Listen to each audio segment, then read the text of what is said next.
আমি বরিশাল রিজিয়নে প্র্যাকটিস করি। বিশেষ করে শীতকালে এখানে ক্যাট ফ্লু মহামারী আকার ধারণ করে, যেহেতু ভ্যাকসিন ম্যাক্সিমামই দেওয়া হয় না। যে বিড়ালগুলো ক্যাট ফ্লুতে আক্রান্ত হয় তার 70 থেকে 80% বিড়ালই মারা যায়। যেহেতু আমরা জানি ক্যাট ফ্লু ভ্যাকসিন না দিলে এর রিকভারি রেট খুবই কম, এজন্য প্রায় 70 থেকে 80% বিড়াল ক্যাট ফ্লু আক্রান্ত হয়ে মারা যায়।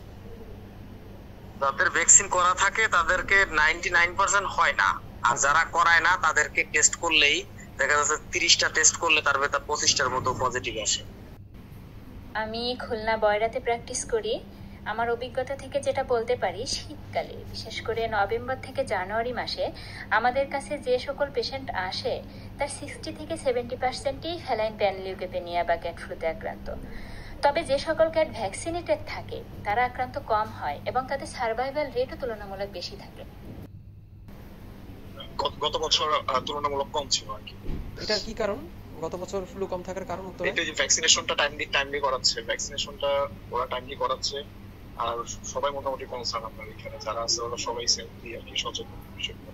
উত্তরার অপোজিট সাইড যেটা আপনার রেল লাইনের ওই পারে যে এরিয়াটা আছে, ওরা আবার এই ভ্যাকসিন নিয়ে এতটা সতর্ক না, ওইখান থেকে আমাদের ফ্লু পেশেন্টগুলো বেশি আসছে। মানে যে এরিয়া তাহলে আমরা দেখতে পাচ্ছি যেখানে আর কি ভ্যাকসিনটা না করায় সেখানে ফ্লুটা কিন্তু বেড়ে যায়। হ্যাঁ।